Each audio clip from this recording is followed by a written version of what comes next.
Kami juga berbicara tentang pasal 33, tentang kekayaan alam Indonesia yang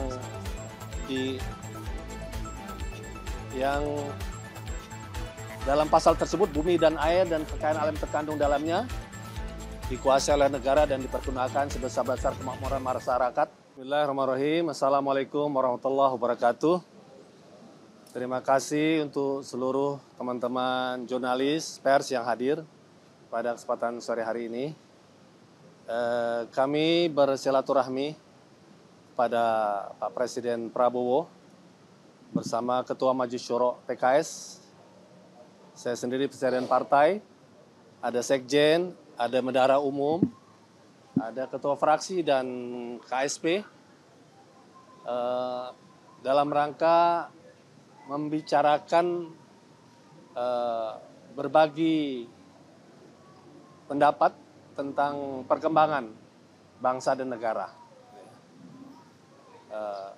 Antara lain pembicaraan kami pada Presiden Pak Prabowo adalah bagaimana kita ke depan terus memelihara kualitas demokrasi ke depan kita yang tidak berbiaya tinggi dan melahirkan pemimpin yang diharapkan oleh masyarakat.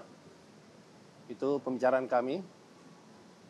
Pada yang sama juga ikhtiar kita bagaimana meminimkan, mengurangi korupsi, money politik yang ada dan korupsi secara umumnya di negara kita. Lalu kami juga berbicara tentang pasal 33 tentang kekayaan alam Indonesia yang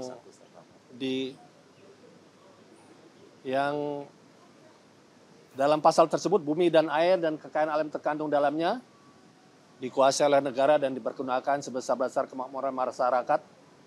Ini komitmen Pak Presiden Prabowo besar sekali. Kita bicarakan sehingga termasuk amanat pasal 33 itu adalah peraturan perundang-undangan yang khusus nantinya. Perlu kita pikirkan tentang sistem perekonomian Indonesia yang bisa mengarahkan bagaimana sumber daya alam, segala kekayaan di Indonesia betul-betul bisa untuk kemakmuran masyarakat.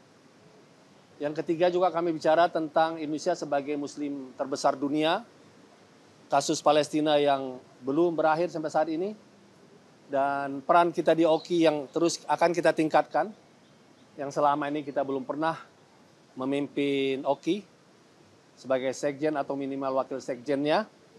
Itu hal yang kami bicarakan dan Pak Prabowo juga memberi perhatian terhadap hal itu.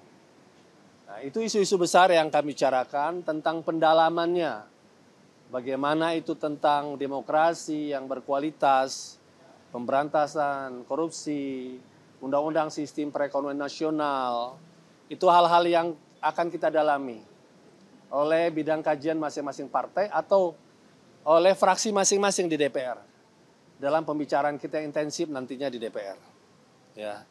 Terkait dengan peran dunia Islam tadi, Pak Prabowo juga memberikan perhatian besar karena memang situasi dunia Islam sangat membutuhkan peran Indonesia yang mayoritas Muslim dan kita terkenal Muslim yang moderat yang bisa banyak diterima oleh segenap pihak.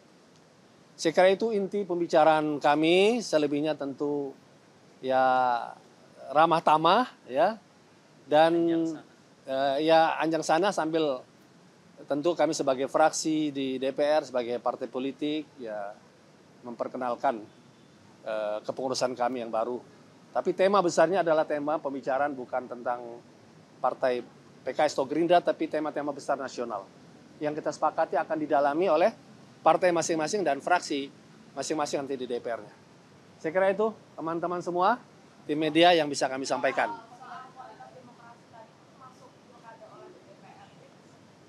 Semua pihak, termasuk putusan MK dan lain-lain, tetapi sekali lagi karena itu pembahasannya mendalam, tidak mungkin dibahas dalam kami duduk dalam waktu 2,5 jam. Ya, tidak mungkin.